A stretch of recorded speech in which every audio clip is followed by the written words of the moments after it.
Good morning po sa inyo lahat. Isa pang maliyugto na ating daily Bible blessings. Pamagat po ng ating araling ngayong umaga ay ano ang dapat nating pasalamatan? Ano ang dapat nating pasalamatan?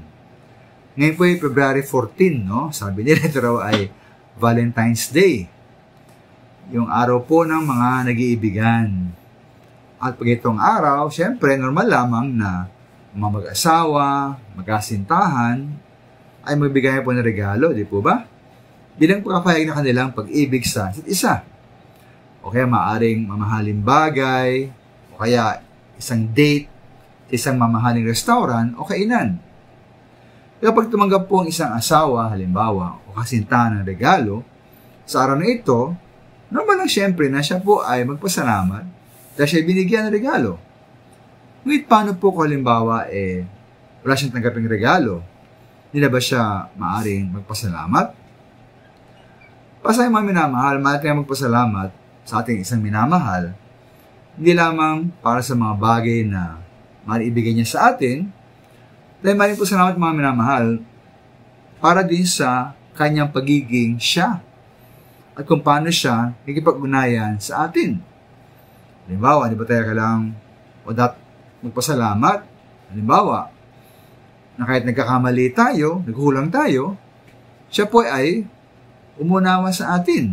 Diba? At dapat pasalamatan yun. Na kung tayo naman po may problema o kabigatan, nariyan siya para makinig sa atin.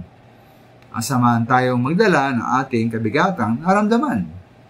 Pasalamat tayo mga minamahal kung bawa tayo po ay puno ng pangamba, pag-alala o takot sa ating puso, nariyan naman siya upang umaliw sa atin.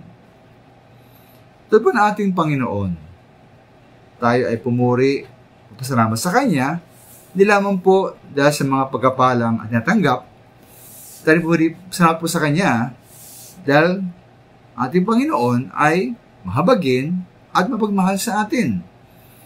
Baka po sabi po sa mga awit 103 verse 8 and 9, sabi po roon, na ating Diyos po ay mahabagin at mapagmahal. Hindi madaling magalit, at wagas sa kanyang pag-ibig. Sabi po roon, banayad nga kung magalit, hindi siya nagtatanim, yung taglay niyang galit, hindi niya kinikimkim. Kaya po tayo pasalamat maminama sa ating Diyos, at sa ating kapwa, hindi lamang po pag may tayong tinanggap mula sa kanila, tayo pasalamat po sa Panginoon, dahil kung sino sila sa atin. Kung sino ang Diyos sa atin, at kung sino po ang isang taong minamahal natin para sa atin. Kung paano siya ugnayan sa atin.